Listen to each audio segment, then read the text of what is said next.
പണ്ട് പഴയ ആൾക്കാർ പറഞ്ഞു കേട്ടിട്ടുണ്ട്, വയസ്സായവർക്ക് ഭയങ്കര മുട്ടുവേദനയാണ്, അതേപോലെ കയ്യിന് വേദനയാണ്, അവിടെ ചെറുതായിട്ടൊന്ന് വീങ്ങിയിട്ടുണ്ട്, നല്ല ചുവന്ന നിറമുണ്ട്, അതുപോലെ തന്നെ തൊടുമ്പോൾ നല്ല താപം ഫീൽ ചെയ്യുന്നുണ്ട്.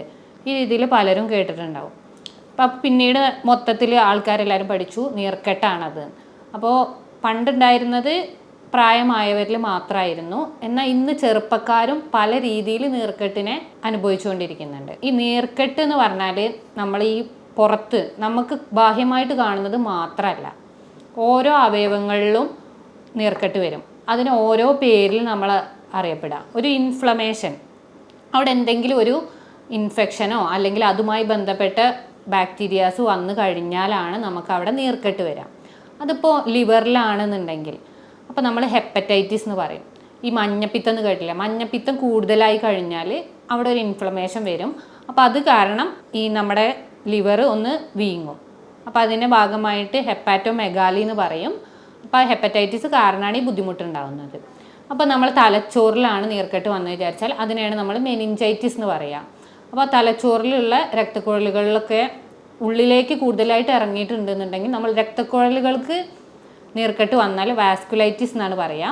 അപ്പോൾ അവിടെ ബ്ലോക്കേജ് ഉണ്ടാവും. അപ്പോൾ അതിലൂടെ രക്തം പോവാൻ ബുദ്ധിമുട്ടുണ്ടാവും. അപ്പോൾ ഈ രക്തം പോകാൻ ബുദ്ധിമുട്ടുണ്ടായാൽ അതെങ്ങോട്ടാണോ എത്തേണ്ടത് ആ സ്ഥലങ്ങളിലേക്ക് രക്തം എത്തില്ല. അപ്പോൾ അത് കാരണം അവിടുത്തെ കോശങ്ങൾ നശിക്കുകയാണ് ചെയ്യുന്നത്. അപ്പോൾ അതിൻ്റെ കോംപ്ലിക്കേഷനായി നമുക്ക് ബുദ്ധിമുട്ടുകൾ കൂടുതലായിട്ട് വരും. അതേപോലെ ഹൃദയത്തിലേക്കുള്ള കുഴലുകളിലാണ് ഇപ്പോൾ നീർക്കെട്ട് വന്നതെന്നുണ്ടെങ്കിൽ, അല്ലെങ്കിൽ അവിടെയാണ് നീർക്കെട്ട് ഉണ്ടായിട്ടുണ്ടെന്നുണ്ടെങ്കിൽ രക്തത്തിലേക്ക് ഉള്ള ന്യൂട്രീഷൻസ് ഒന്നും എത്തുമില്ല. അപ്പോൾ അത് കാരണം ബ്ലോക്കേജ് ഉണ്ടാവും. ഭാവിയിൽ നമുക്ക് MI വരാനും അപ്പം അങ്ങനത്തെ ബുദ്ധിമുട്ടുകൾ ഉണ്ടാവാനുള്ള ചാൻസ് കൂടുതലാണ്. അപ്പോൾ എന്താണ് നീർക്കെട്ടിനുള്ള കാരണങ്ങൾ, എന്തുകൊണ്ടാണ് ഇത് പല രീതിയിൽ പല ആൾക്കാരുകളിൽ വരുന്നത്? കാരണം ഒരേ ലക്ഷണങ്ങളല്ല പല ആളുകളിലും വരുന്നത്, പല രീതിയിലായിരിക്കും വരിക. ചിലർക്ക് വരുന്നത് ഇപ്പോൾ വേദനയാവും, ചിലർക്ക് ചിലപ്പോൾ വേദനയൊന്നുമില്ല. അപ്പോൾ മഞ്ഞപ്പിത്തത്തിന് നമുക്ക് വേദനയായിട്ട് അധികം കാണില്ല, കണ്ണിൽ മഞ്ഞ നിറം, അതേപോലെ അതിൻ്റെ ഓരോ മാറ്റങ്ങൾ, ചിലപ്പോൾ വിശപ്പില്ലായ്മ, വേദന ചെറിയ രീതിയിൽ അത്രയും കൂടുതലായിട്ടുണ്ടെങ്കിൽ മാത്രമാണ് നമുക്ക് വയറിൻ്റെ മുകളിലായിട്ട് വേദന ഉണ്ടാവുക. അപ്പോൾ ആ രീതിയിലുള്ള ഓരോ രീതിയിലായിരിക്കും ഓരോരുടെ ശരീരത്തിൽ നീർക്കെട്ടിന് ലക്ഷണങ്ങൾ ഉണ്ടാവുക. അപ്പോൾ എന്തുകൊണ്ടാണ് ഈ നീർക്കെട്ട് ഉണ്ടാവുന്നതെന്നാണ് നമ്മൾ നോക്കുന്നത്. ഇപ്പോൾ നമ്മുടെ ശരീരത്തിൽ 2 തരത്തിലുള്ള ഒരു വ്യവസ്ഥയാണുള്ളത്. ഒന്ന് രക്തക്കുഴലുകൾ, അത് ബ്ലഡ് സർക്കുലേഷൻ. അതെന്ന് പറഞ്ഞാൽ രക്തത്തിൽ നിന്ന് നമ്മുടെ ശരീരത്തിലെ എല്ലാ കോശങ്ങൾക്കും ന്യൂട്രിയൻസ് എത്തിക്കാൻ വേണ്ടിയിട്ടുള്ള ഒരു സിസ്റ്റമാണ്. പിന്നെ ഒന്ന് പറയുന്നതാണ് ലിംഫാറ്റിക് സിസ്റ്റം. ആ ലിംഫാറ്റിക് വ്യവസ്ഥയിൽ എന്ന് പറയുന്നത് പ്രതിരോധ ശേഷിയാണ്. മീൻസ് നമ്മുടെ പുറത്തുനിന്ന് വരുന്ന ഇൻഫെക്ഷന്, ഇപ്പോൾ ഒരു ബാക്ടീരിയ, ഇപ്പോൾ ഒരു ക്യാൻസറിൻ്റെ ഒരു ബാക്ടീരിയ നമ്മുടെ ശരീരത്തിൽ എത്തിയെന്നുണ്ടെങ്കിൽ അതിനെ പ്രതിരോധിക്കാനുള്ള ഒരു സിസ്റ്റമാണ് ലിംഫാറ്റിക് സിസ്റ്റം. അതിൽ എന്ന് പറയുന്നത് ചില സ്ഥലങ്ങളിൽ നമ്മൾ ചെക്ക് പോസ്റ്റ് എന്ന് പറയും. ഈ ലിംഫാറ്റിക് സിസ്റ്റത്തിൽ തന്നെ വാൽവുകളും ഉണ്ട്. ഈ ചെക്ക് പോസ്റ്റ് സ്ഥലങ്ങളിൽ കൂടുതലായിട്ട് നമുക്ക് ലിംഫിൽ WBC, പ്ലാസ്മ പ്രോട്ടീൻ, അതുപോലെ പ്രതിരോധക സെല്ലുകളാണുള്ളത്. അപ്പോൾ ആ സ്ഥലങ്ങളിലായിരിക്കും കൂടുതലായിട്ട് ഈ സെല്ല് ഉണ്ടാവുക. ഇപ്പോൾ ഒരു ക്യാൻസർ ബാക്ടീരിയ നമ്മുടെ ശരീരത്തിൽ എത്തിക്കഴിഞ്ഞാൽ മാക്സിമം ലിംഫ് വഴി നമ്മൾ അതിനെ കില്ല് ചെയ്യും, അതിനെ ഫുൾ കൊന്നു കളയാൻ നോക്കും. പക്ഷേ ഇതൊരു ഫിൽട്ടർ പോലെയാണ്, അരിപ്പ പോലെയാണ്. ഇപ്പോൾ നമ്മളൊരു ചായ അരിച്ചു കഴിഞ്ഞാൽ കംപ്ലീറ്റ് ചായപ്പൊടി നമുക്ക് അരിപ്പയിൽ കിട്ടില്ല, കുറഞ്ഞ രീതിയിൽ അത് താഴേക്ക് ഗ്ലാസ്സിലേക്ക് വീഴും. ആ ഒരു പോലെ അത്രയും ഹൈ ആയി നിൽക്കുന്ന ബാക്ടീരിയാസ് ഉള്ളിലേക്ക് ചെല്ലും. അപ്പോൾ ഉള്ളിൽ എത്തിക്കഴിഞ്ഞാൽ പിന്നീട് അവിടെ കൂടുകയും അതേപോലെ ഇൻഫെക്ഷൻസ് ഉണ്ടാവുകയാണ് ചെയ്യുന്നത്. അപ്പോൾ ഈ ഒരു പ്രോസസ്സാണ് നമ്മുടെ ശരീരത്തിൽ നടക്കുന്നത്. അപ്പോൾ ഈ ലിംഫ് എന്താണെന്ന് നോക്കാം നമുക്ക്. ലിംഫ് എന്ന് പറയുന്നത് രക്തക്കുഴലുകളിൽ നിന്ന് കോശങ്ങളിലേക്ക് ബ്ലഡ് എത്തിക്കഴിഞ്ഞ് തിരിച്ച് രക്തക്കുഴലിലേക്ക് കയറുന്ന സമയത്ത് ഒരു 80% മാത്രമാണ് നമ്മളെ രക്തകോശങ്ങൾ തിരിച്ചു കയറുന്നത്. ബാക്കി 20% ഈ സ്ഥലത്ത് നിന്ന് ലിംഫാറ്റിക് സിസ്റ്റത്തിലേക്ക്, ഈ ലിംഫാറ്റിക് വ്യവസ്ഥയിലേക്കാണ് തിരിച്ചു കയറുന്നത്. അപ്പോൾ അവിടുന്ന് കോമൺലി നമുക്ക് മനസ്സിലാക്കാം രക്തകോശങ്ങൾ തന്നെയാണ് ഉണ്ടാവുക. അപ്പോൾ WBC, ലിംഫോസൈറ്റ്സും ഒക്കെയാണ് അവിടെ കൂടുതലുണ്ടാവുക. അപ്പോൾ ഇത് കാരണം പ്രതിരോധം കൂടും. അപ്പോൾ ഈ ഒരു സിസ്റ്റത്തിന് എന്തെങ്കിലും ബ്ലോക്ക് വന്നു കഴിഞ്ഞാൽ അതാണ് നമ്മളെ നീർക്കെട്ടിന് കാരണമാകുക. പിന്നെ സാധാരണ രക്തക്കുഴലുകൾക്ക് എന്ന് പറഞ്ഞാൽ വാൽവുകളുണ്ട്, അപ്പോൾ അത് പ്രോസസ്സ് ചെയ്തുകൊണ്ടേ ഇരിക്കുകയാണ്.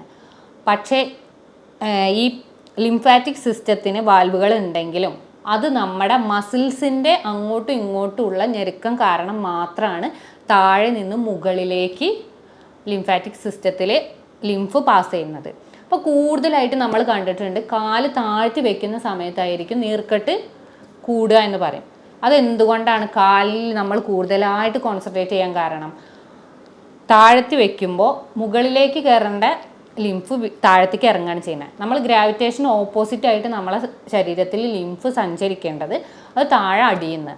അപ്പോൾ അവിടെ ബ്ലോക്കായി കിടക്കുന്നത് കൊണ്ടാണ് ഈ നീർക്കെട്ട് വരുന്നത്. അപ്പോൾ ഇനി എന്തുകൊണ്ടൊക്കെയാണ് നമ്മൾ ബ്ലോക്കേജ് വരുന്നതെന്നാണ് മെയിനായിട്ട് നോക്കുന്നത്. ഫസ്റ്റ് വണ്ണ് ഇൻഫെക്ഷനാണ്. എന്തെങ്കിലും ഇടിയ അല്ലെങ്കിൽ ചതവ് വരിക, നമ്മളെവിടെയെങ്കിലും വീഴുക, അത് കാരണം അവിടെയുള്ള ലിംഫാറ്റിക് സിസ്റ്റത്തിന് എന്തെങ്കിലും ഒരു ഇൻഫെക്ഷൻ വന്നു കഴിഞ്ഞാൽ അവിടെ ഒരു ബ്ലോക്കേജ് ഉണ്ടാവും. അപ്പോൾ അത് കാരണം പിന്നെ ലിംഫ് അതിലൂടെ പാസ് ചെയ്യാൻ പറ്റില്ല. അപ്പോൾ അത് കാരണം അവിടെ നീർക്കെട്ടുണ്ടാവും. പിന്നെ രണ്ടാമത്തെന്ന് പറയുന്നത് നമ്മളെ കൊഴുപ്പടങ്ങിയ ഫുഡ്, ഷുഗർ, അതുപോലെ തന്നെ ബേക്കറി ഐറ്റംസ് കൂടുതലായിട്ട് കഴിക്കുന്നവരിൽ ഇതിലുള്ള കൊഴുപ്പ് നമ്മുടെ ലിംഫിൻ്റെ ഉള്ളിൽ അടിയാണ്. അപ്പോൾ ഈ ഒരു ഇതിൽ ഇവിടെ അടിഞ്ഞു കഴിഞ്ഞാൽ പിന്നീട് അതിലൂടെ പാസ് ചെയ്യാനുള്ള ബുദ്ധിമുട്ടുണ്ടാവും. ഒരു കുഴലിൻ്റെ ഉള്ളിൽ അടിയാണ് ചെയ്യുന്നത്. അപ്പോൾ അതിൻ്റെ ഉള്ളിലൂടെ ബാക്കി ലിംഫിന് പാസ് ചെയ്യാനുള്ളതിന് ഒരു റെസിസ്റ്റൻസ് ആണ് വരുന്നത്. അത് കംപ്ലീറ്റ് പാസ് ചെയ്യേണ്ടതിന് ചിലപ്പോൾ പകുതി പാസ് ചെയ്യും. ഇല്ലയെന്നുണ്ടെങ്കിൽ കംപ്ലീറ്റ് ബ്ലോക്ക് ആയിട്ടുണ്ടെന്നുണ്ടെങ്കിൽ പിന്നീട് അത് പാസ് ചെയ്യലും കുറയും. അപ്പോൾ ഇത് കാരണം നീർക്കെട്ടിൻ്റെ അളവ് കൂടിക്കൊണ്ടിരിക്കും. കുറഞ്ഞ രീതിയിലുണ്ടാവും, കൂടുതൽ രീതിയിലുണ്ടാവും. അതൊക്കെ എത്രത്തോളമാണോ ഈ കൊഴുപ്പ് നമ്മുടെ ലിംഫാറ്റിക് വെസൽസിൽ അടിയുന്നത് അതിൻ്റെ ഇതിനനുസരിച്ചാണ് അതിൻ്റെ സിവിയാരിറ്റി നമ്മൾ മനസ്സിലാക്കുക. പിന്നെ മൂന്നാമത്തെന്ന് പറയുന്നത് സ്ട്രെസ്സ്, ടെൻഷൻ കൂടുതലുള്ളവരിലായിരിക്കും. ഈ സ്ട്രെസ്സ് കൂടുന്നതിന് അനുസരിച്ച് നമ്മുടെ ശരീരത്തിൽ കോർട്ടിസോൾ എന്നുള്ള ഹോർമോണിൻ്റെ ഉൽപ്പാദനം കൂടും. ഈ കോർട്ടിസോളിൻ്റെ ഉൽപ്പാദനം കൂടിക്കഴിഞ്ഞാൽ അത് ലിംഫാറ്റിക് ബ്ലോക്കേജിന് കാരണമാവും. അപ്പോൾ അത് കാരണം നമുക്ക് നീർക്കെട്ടുണ്ടാവാം. അപ്പോൾ പലരും ചിന്തിക്കില്ല എനിക്ക് സ്ട്രെസ്സ് കാരണം ഈ നീർക്കെട്ട് എങ്ങനെ വന്നു എന്ന്. പക്ഷേ അതും ഒരു കാരണമാണ്. പിന്നെ മെയിനായിട്ട് പറയുന്നത് സെക്സ് ഹോർമോണിൽ ഉണ്ടാകുന്ന ചേഞ്ചാണ്. മെയിൽസിലായാലും ഫീമെയിൽസിലായാലും. മെയിൽസിൽ ടെസ്റ്റോസ്റ്റിറോണിൻ്റെ അളവ് കുറയുക. ഒരു 55 ശേഷം ടെസ്റ്റോസ്റ്റിറോണിൻ്റെ അളവ് കുറയുമ്പോൾ അവരിൽ നീർക്കെട്ടുണ്ടാവാനുള്ള ചാൻസ് കൂടുതലാണ്. അതേപോലെ ഫീമെയിൽസിൽ ഒരു 45 ശേഷം ഈസ്ട്രജൻ്റെ അളവ് കുറയും. ഈ ഈസ്ട്രജൻ്റെ അളവ് കുറയുമ്പോഴും നീർക്കെട്ട് ഉണ്ടാവാനുള്ള കാരണം ഉണ്ടാവും. പണ്ടെന്ന് പറഞ്ഞാൽ ഈ ഒരു 45-55 ശേഷമാണ് ആളുകളിൽ നീർക്കെട്ട് മെയിനായിട്ട് കണ്ടിരുന്നത്. അപ്പോൾ മെയിൻ റീസൺ ഇതും ആയിരുന്നു. പക്ഷേ ഇന്ന് ചെറുപ്പക്കാരിൽ ഇത് കാണുന്നതിൻ്റെ കാരണം എന്ന് പറഞ്ഞാൽ ചെറുപ്പക്കാരിലും ഇന്ന് ടെസ്റ്റോസ്റ്റിറോണും അതേപോലെ തന്നെ ഈസ്ട്രജനും കുറഞ്ഞു വരുന്നുണ്ട്. അതിൻ്റെ മെയിൻ എന്ന് പറയുന്നത് നമ്മൾ സ്ട്രെസ്സും ടെൻഷനുമാണ്. കാരണം ഇപ്പോൾ ഇന്ന് ഒരു ജനിച്ച് വീണ് കുറച്ച് കഴിഞ്ഞ് സ്കൂളിൽ കയറുന്ന കുട്ടികൾക്ക് വരെ ടെൻഷനാണ്. അപ്പോൾ ആ ഒരു രീതിയിൽ പിന്നെ അത് കുറച്ച് കഴിഞ്ഞ് ഒരു അഡൾട്ടിലെത്തുമ്പോഴേക്ക് ഇത് ഓരോരോ രോഗങ്ങളായിട്ട് നമുക്ക് പുറത്തേക്ക് വരികയാണ്. അപ്പോൾ നീർക്കെട്ടായിരിക്കും മെയിനായിട്ട് ഒരാളിൽ കാണാൻ പറ്റുന്നത്. പിന്നെ മെയിനായിട്ട് പറയുന്നത് സ്മോക്കിങ്ങും ആൽക്കഹോളാണ്. ഇത് രണ്ടും നമ്മുടെ ഇനിയിപ്പോൾ ലിംഫിലായാലും ബ്ലഡ് വെസൽസിലായാലും ഒക്കെ ഡെപ്പോസിഷനാണ് ഉണ്ടാക്കുന്നത്. ഇപ്പോൾ പുക വലിക്കുന്ന ഒരാൾ നിക്കോട്ടിൻ ഉള്ളിലേക്ക് കൂടുതലായിട്ട് എത്തിക്കഴിഞ്ഞാൽ ഈ നിക്കോട്ടിൻ്റെ കണ്ടൻറ്റ് ലിംഫ് വെസൽസിൽ അടിയാണ് ചെയ്യുന്നത്. അപ്പോൾ അതിന് ശേഷമുള്ള എവിടെയാണോ അടിയുന്നത് അതിന് മുന്നോട്ടുള്ള ലിംഫ് ഫ്ലോ ചെയ്യാൻ പറ്റുന്നില്ല. അപ്പോൾ ആ ഒഴുക്ക് കുറയുമ്പോൾ സ്വാഭാവികമായും അവിടെ നീർക്കെട്ടുണ്ടാവും. അപ്പോൾ അതാണ് മെയിൻ റീസണുകളായിട്ട് പറയുന്നത്. പിന്നെ ഉറക്കം കൂടിയാലും ഉറക്കം കുറഞ്ഞാലും അത് നീർക്കെട്ടിന് കാരണമാവും. ഇനി ഈ നീർക്കെട്ട് എങ്ങനെ കുറയ്ക്കാം? മെയിനായിട്ട് പറയുന്നത് എയ്റോബിക് എക്സസൈസ്, അല്ലെങ്കിൽ നല്ല സ്പീഡിൽ കുറച്ച് നേരം നടക്കുക, അല്ലെങ്കിൽ സ്കിപ്പിങ് ചെയ്യുക.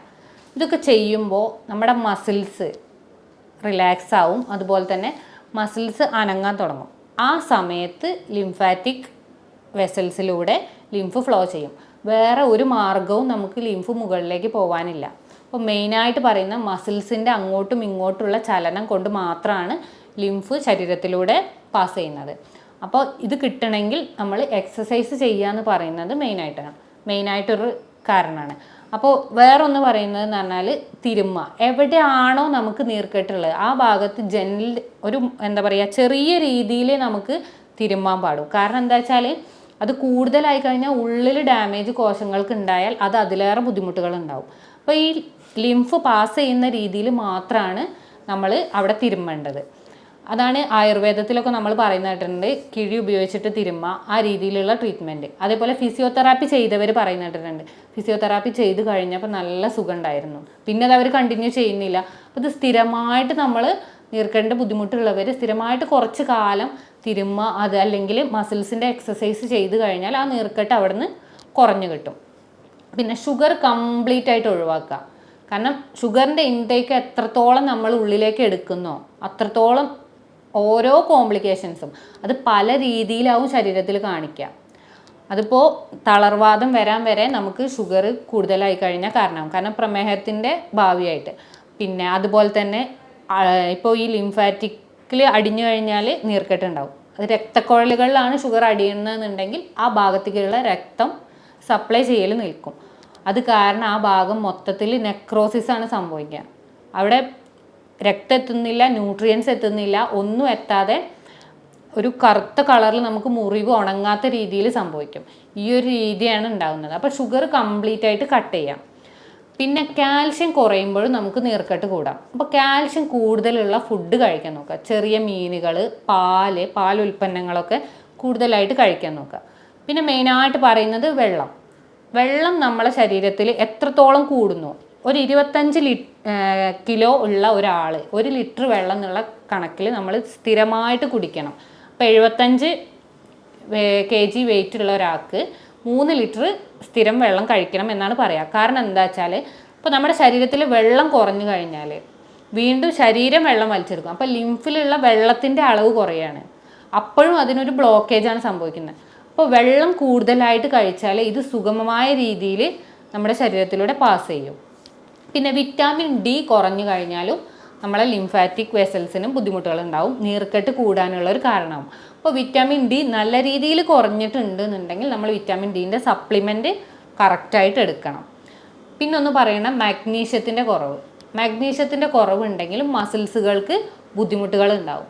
അപ്പോൾ ആ മാഗ്നീഷ്യം കിട്ടുന്ന രീതിയിൽ നമ്മൾ ഫുഡ് ഇൻടേക്ക് കറക്റ്റായിട്ട് കഴിക്കണം. പിന്നെ ബേക്കറി, അതുപോലെ കൂടുതലായിട്ട് ഫാറ്റ് അടങ്ങിയ കൊഴുപ്പ് കൂടുതലായ ഫുഡുകൾ കംപ്ലീറ്റ് ആയിട്ട് ഒഴിവാക്കുക. കാരണം ഫാറ്റ് ഉള്ളിൽ അടിയുമ്പോൾ ഇപ്പോൾ രക്തക്കുഴലുള്ള അടിയുന്നുണ്ടെങ്കിൽ അതൊരു അത്തീറോസ്ക്ലീറോസിസ് എന്ന് പറഞ്ഞ കണ്ടീഷനാണ് ഉണ്ടാക്കുന്നത്. ബ്ലോക്കേജ് ഉണ്ടാവും, അപ്പോൾ ഹാർട്ട് അറ്റാക്കിന് വരെ കാരണമാവും. അതിപ്പോൾ ലിംഫിലാവുമ്പോൾ നമുക്ക് പുറത്തേക്ക് കാണുന്നുണ്ട് നീർക്കെട്ട് എന്ന രീതിയിൽ. അപ്പോൾ കൊഴുപ്പിൻ്റെ ഇൻടേക്ക് വളരെയധികം കുറയ്ക്കാൻ നോക്കുക.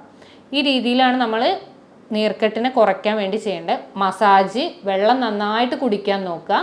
പിന്നെ എക്സസൈസ് ഡെയിലി ഒരു അരമണിക്കൂർ ചെയ്യുന്നത് നമ്മുടെ ശരീരത്തിന് വളരെ നല്ലതാണ്. അത് നീർക്കെട്ടിന് മാത്രമല്ല, നീർക്കെട്ടാണ് ഇപ്പോൾ ആളുകൾ കൂടുതലായിട്ട് അനുഭവിച്ചുകൊണ്ടിരിക്കുന്നത്. നീർക്കെട്ട് ഞാൻ മെയിനായിട്ട് പറയുന്നത് ശരീരത്തിൻ്റെ എല്ലാ അവസ്ഥകളിലേക്കും എക്സസൈസ് ഒരു നല്ല ഘടകമാണ്. അപ്പോൾ ഈ രീതിയിൽ നമ്മളെ ജീവിതശൈലിയും കൂടെ നോക്കുകയാണെന്നുണ്ടെങ്കിൽ നമുക്ക് നീർക്കെട്ട് വളരെ കുറഞ്ഞ സമയം കൊണ്ട് പെട്ടെന്ന് കുറയ്ക്കാം. പിന്നെ ഇനി ഇതൊന്നും ചെയ്തിട്ട് നിങ്ങൾക്ക് കുറയുന്നില്ല എന്നുണ്ടെങ്കിൽ ഞാനൊരു ഒറ്റമൂലി പറഞ്ഞു തരാം. അത് മെയിനായിട്ട് എന്താണെന്ന് വെച്ചാൽ നമ്മൾ സ്ഥിരമായിട്ട് യൂസ് ചെയ്യുന്ന മുരിങ്ങയുടെ ഇല, കുറച്ച് മുരിങ്ങേൻ്റെ ഇല എടുക്കുക, ഒരു 4-5 വെളുത്തുള്ളീൻ്റെ അല്ലി എടുക്കുക, അതുപോലെ തന്നെ സ്ഥിരമായിട്ട് യൂസ് ചെയ്യുന്ന കറിവേപ്പില. ഇത് 3ഉം കൂടെ ഒരു 2 ഗ്ലാസ് വെള്ളത്തിൽ ഇട്ടതിന് ശേഷം തിളപ്പിക്കുക. ഈ 2 ഗ്ലാസ് വെള്ളം 1 ഗ്ലാസ് വെള്ളം ആവുന്ന രീതിയിൽ നമ്മൾ തിളപ്പിച്ചതിന് ശേഷം രാവിലെ വെറും വയറ്റിൽ കുടിക്കാൻ നോക്കുക. ആ 1 ഗ്ലാസ് വെള്ളം വെറും വയറ്റിൽ കുടിച്ചൊരു ഒരാഴ്ച സ്ഥിരമായിട്ട് ചെയ്താൽ തന്നെ, ഇത് ഒരു ദിവസം ചെയ്യുമ്പോൾ തന്നെ നിങ്ങൾക്ക് അതിൻ്റെ മാറ്റം മനസ്സിലാവും. ഈ പാനീയം കുടിക്കുന്ന ദിവസം നിങ്ങൾ വെള്ളം നന്നായിട്ട് ഉള്ളിലേക്ക് എടുക്കണം. കാരണം ഈ നീർക്കെട്ട് വലിയുന്നതോടുകൂടി ശരീരത്തിന് വെള്ളത്തിൻ്റെ അംശം കൂടുതലായിട്ട് വേണം. അപ്പോൾ ഇത് കുടിക്കുന്ന ദിവസം നിങ്ങൾ എത്രയാണോ കുടിക്കുന്നത് അതിനേക്കാൾ ഒരല്പം കൂടുതൽ വെള്ളം കുടിക്കാൻ നോക്കുക. അപ്പോൾ നമ്മുടെ ശരീരത്തിന് അതിൻ്റേതായ ഒരു മാറ്റങ്ങളും ഉന്മേഷവും കിട്ടും. നീർക്കെട്ടുള്ളവർ ശ്രദ്ധിക്കേണ്ട വേറൊരു കാര്യമാണ് നമ്മുടെ ശരീരത്തിലെ ഉപ്പിൻ്റെ അളവ് നിയന്ത്രിക്കാം. ഉപ്പിൻ്റെ അളവ് കൂടുന്നതിന് അനുസരിച്ച് നമ്മുടെ ശരീരത്തിലെ ലിംഫ് പോകുന്ന ആ ചലനത്തിൽ കുറവുണ്ടാവും. അപ്പോൾ ആ ഒരു ചലനം കുറയ്ക്കാൻ നമ്മൾ ഉപ്പ് കൂടുതൽ ഇൻടേക്കാണ് കാരണമാവുന്നത്. അപ്പോൾ അത് കൂട്ടുന്നതിന് വേണ്ടിയിട്ട് ഉപ്പിൻ്റെ അളവ് കുറയ്ക്കുക. അതുപോലെ തന്നെ ഈ ഉപ്പിൻ്റെ അളവ് കൂടുന്നതിനനുസരിച്ച് ശരീരത്തിൽ വെള്ളത്തിൻ്റെ വലിച്ചെടുക്കുന്ന ശേഷി കൂടുകയാണ് ചെയ്യുന്നത്. അപ്പോൾ ആ വെള്ളം റെഗുലേറ്റ് ആയി പോകണമെന്നുണ്ടെങ്കിൽ നമ്മൾ ഉപ്പിൻ്റെ ഉള്ളിലേക്കുള്ള എടുക്കുന്നതിൻ്റെ അളവ് കുറയ്ക്കണം. പിന്നെ ഈ നീർക്കെട്ട് വന്നവർ വേറൊരു കാര്യം നമുക്ക് വീട്ടിൽ ചെയ്യാവുന്നതാണ്. ഒരു പാത്രത്തിൽ ചുടുവെള്ളം എടുക്കുക. ഒരു ലിറ്ററൊക്കെ എടുത്താൽ മതി, പരന്ന പാത്രത്തിൽ എടുക്കാൻ നോക്കുക. അതുപോലെ തന്നെ വേറൊരു പാത്രത്തിൽ നോർമൽ പ്ലെയിൻ വാട്ടർ എടുക്കുക. അപ്പോൾ ഈ നീർക്കെട്ടിന് മെയിനായിട്ട് നമ്മൾ ആ ഒരു സ്ഥലത്തേക്ക് ലിംഫിൻ്റെ ഫ്ലോ എത്തുന്നില്ല. അപ്പോൾ നമ്മളിപ്പോൾ ഒരു ഓസിൽ വെള്ളം എത്തിയിട്ടില്ല എന്നുണ്ടെങ്കിൽ നമ്മൾ സ്ക്യൂസ് ചെയ്ത് വിടുന്ന പോലെ ഈ ഒരു ഇപ്പോൾ കാലിലാണ് നീർക്കെട്ട് എന്നുണ്ടെങ്കിൽ നമ്മൾ മെയിനായിട്ട് പറയുന്നത് കാലിനെ കുറിച്ചാണ്. അപ്പോൾ കാലിലാണ് നീർക്കെട്ട് ഉണ്ടെന്നുണ്ടെങ്കിൽ ചുടുവെള്ളത്തിലൊന്ന് മുക്കുക. 1 മിനിറ്റ് വെച്ചതിന് ശേഷം പിന്നെ അത് എടുത്തതിന് ശേഷം ഈ പ്ലെയിൻ വാട്ടറിൽ 1 മിനിറ്റ് വെക്കുക. അപ്പോൾ ആ സമയത്ത് അവിടേക്കുള്ള ഫ്ലോ കൂടും. അല്ല, ഇപ്പം നമ്മൾ ശരീരത്തിൻ്റെ ഇപ്പോൾ ബാക്ക് ഭാഗങ്ങളിൽ നീർക്കെട്ട് വന്നു എന്ന് വിചാരിക്കുക, ഊരയുടെ നടുവേദനയൊക്കെ ആയിട്ടുള്ള ആ ഭാഗത്താണെന്നുണ്ടെങ്കിൽ നമുക്ക് ഹോട്ട് ബാഗ് വാങ്ങിക്കഴിഞ്ഞാൽ അതിൽ ഹോട്ട് വാട്ടർ നിറയ്ക്കുക, വേറൊരു ബാഗിൽ നോർമൽ പ്ലെയിൻ വാട്ടറും. അപ്പോൾ അത് മാറി മാറി ഓരോ മിനിറ്റ് വെച്ച് കഴിഞ്ഞാൽ ആ ഭാഗത്തുള്ള നീർക്കെട്ട് കുറയാൻ കാരണമാകും.